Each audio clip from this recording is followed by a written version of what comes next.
그날 이후 우리는 다시 만나기 시작했다.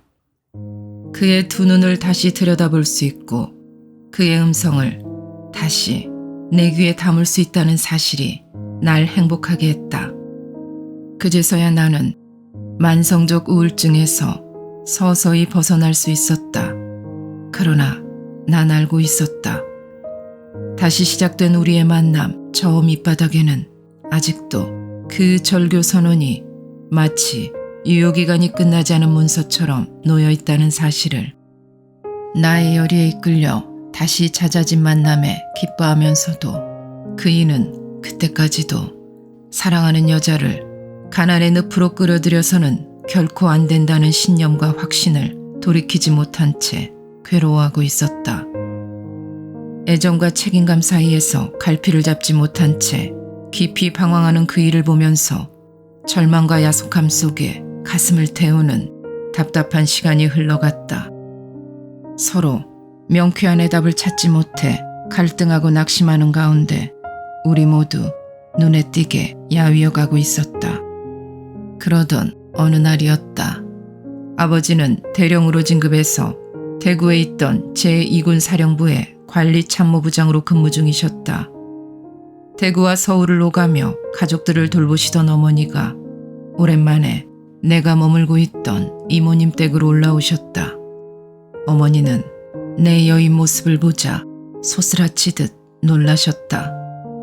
어머니가 다급히 그 이유를 물어오신 것은 당연한 일이었다. 나는 송구하고 처연한 심정이 되어 그동안의 자초지종을 말씀드릴 수밖에 없었다.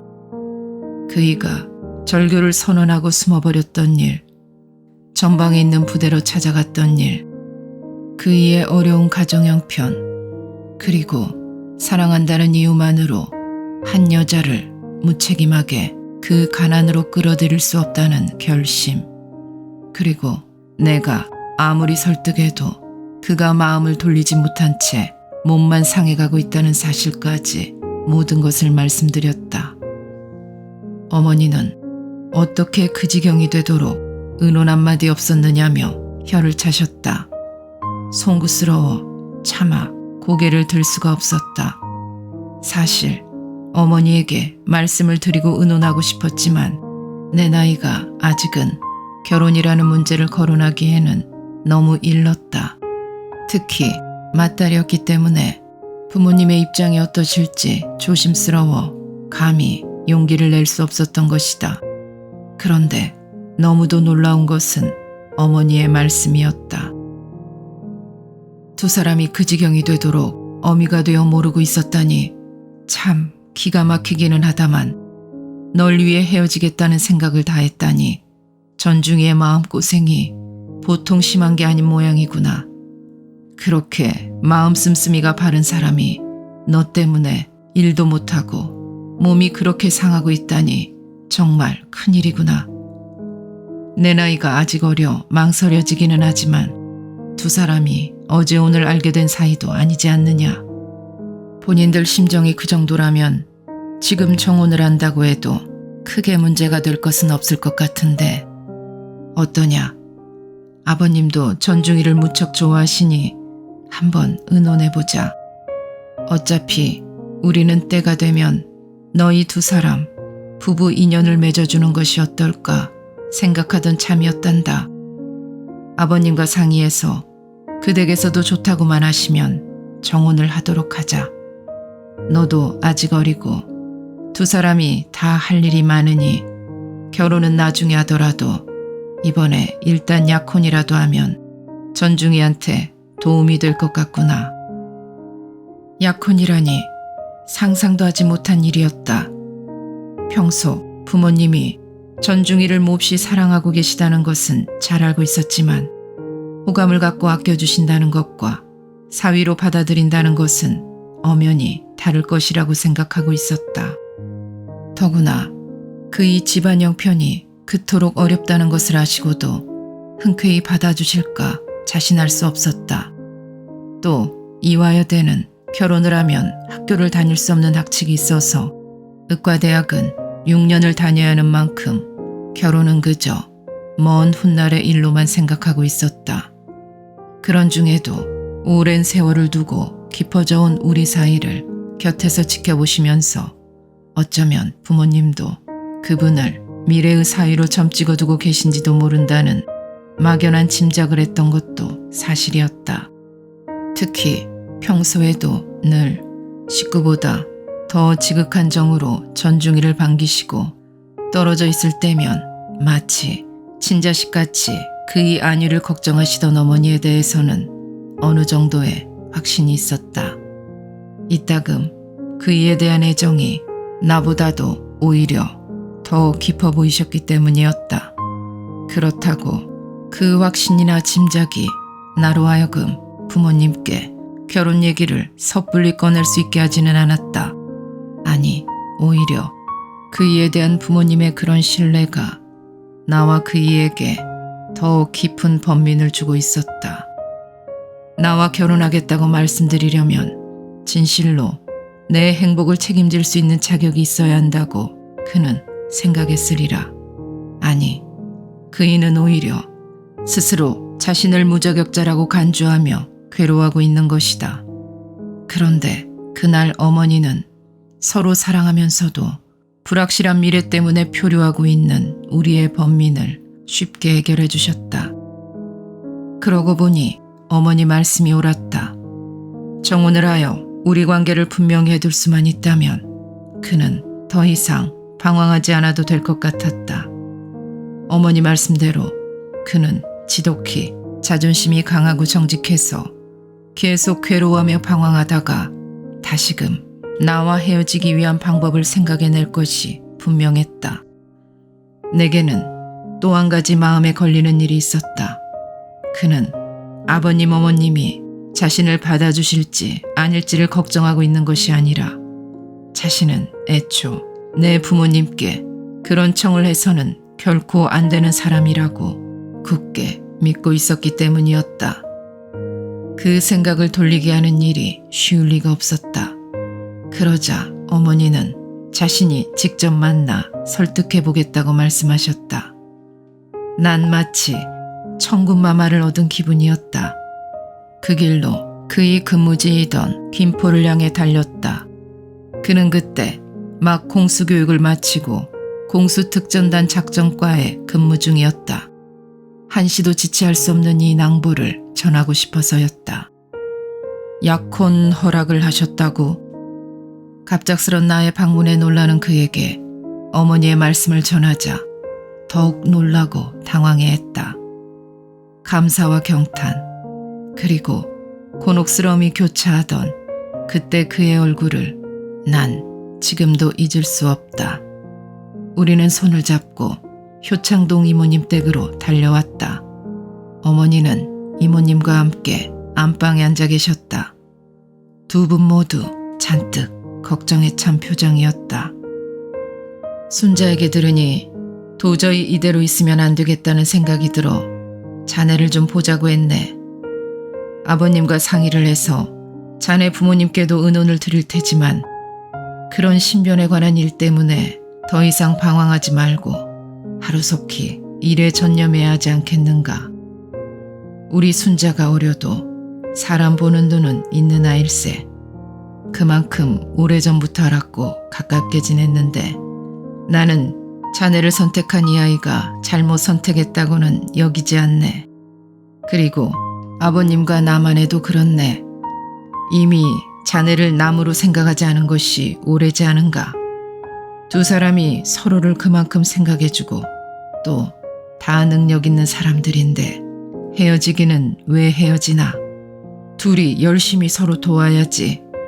사람 됨됨이가 자네만 하면 딸 가진 부모가 더 이상 뭘 바라겠나. 우리 순자를 고생시키지 않기 위해 좋아하면서도 헤어지려고 했다니 젊은 사람이 좀처럼 하기 힘든 생각을 다 하는 자네가 난 더욱 믿음직스럽기만 하네.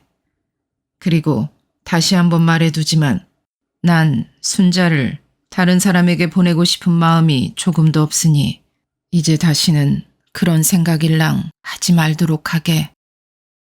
어머니의 말씀은 간곡하고 정겨웠다. 이미 오래전부터 가슴에 담아두셨던 말씀이 분명했다. 그이는 머리를 숙인 채 젊고 가난한 한 장교에게 보내는 어머님의 순수한 신뢰와 호의를 받드는 모습으로 듣고 있었다. 잠시 후 그이는 이미 결심한 듯 침착하게 말했다. 어머님 말씀은 정말이지 눈물이 나도록 감사합니다. 늘 저한테 잘해주시는 은혜만도 갚을 길이 없는데 그렇게까지 생각해 주시다니 정말 몸둘 바를 모르겠습니다.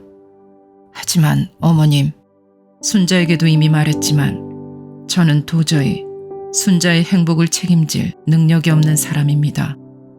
물론 서로 좋아하고 한때는 저도 과욕을 부려본 것이 사실입니다. 하지만 절대 품어서는 안 되는 생각이라는 것을 이제는 깨달았습니다. 어머님도 잘 아시겠지만 우리나라 초급 장교의 형편으로 어떻게 가족을 부양할 수 있겠습니까? 그렇다고 앞으로 좋아진다는 보장이 있는 것도 아닙니다. 저는 이 한 몸뚱이 밖에는 아무것도 가진 것이 없습니다. 그동안 아버님과 어머님께 받은 은혜만 해도 앞으로 갚을 길이 없는 제가 그런 마음을 먹어서는 안 된다고 생각합니다. 저는 어머님 사위 될 자격이 없습니다. 어머님, 용서해 주십시오. 그러나 어머니도 물러서지 않으셨다. 여보게, 나야말로 어려운 시대에 군인 아내로 반평생을 살아온 사람이 아닌가. 내가 왜 군인 가족의 어려움을 모르겠는가. 다 잘 안다네. 나도 귀한 딸을 키워 내가 겪은 고생을 시키고 싶다는 생각은 해본 적이 없다네. 그건 사실이야. 하지만 자네도 잘 알지 않나. 자네가 어디 남인가. 우리 순자뿐 아니라 가족들 모두가 이미 자네를 식구 이상으로 사랑하는데 그것도 운명이 아니겠는가. 아무리 힘들어도 우리가 다 함께 힘을 합치면 호의호식하며 잘 살지는 못해도 식구들이 오손도손 다정하게는 살 수 있을 걸세. 가진 것 없는 것이 뭐가 그리 흠인가. 계속해서 말씀하시던 어머니는 그분 얼굴이 도무지 말이 아니라며 눈시울을 붉히셨다.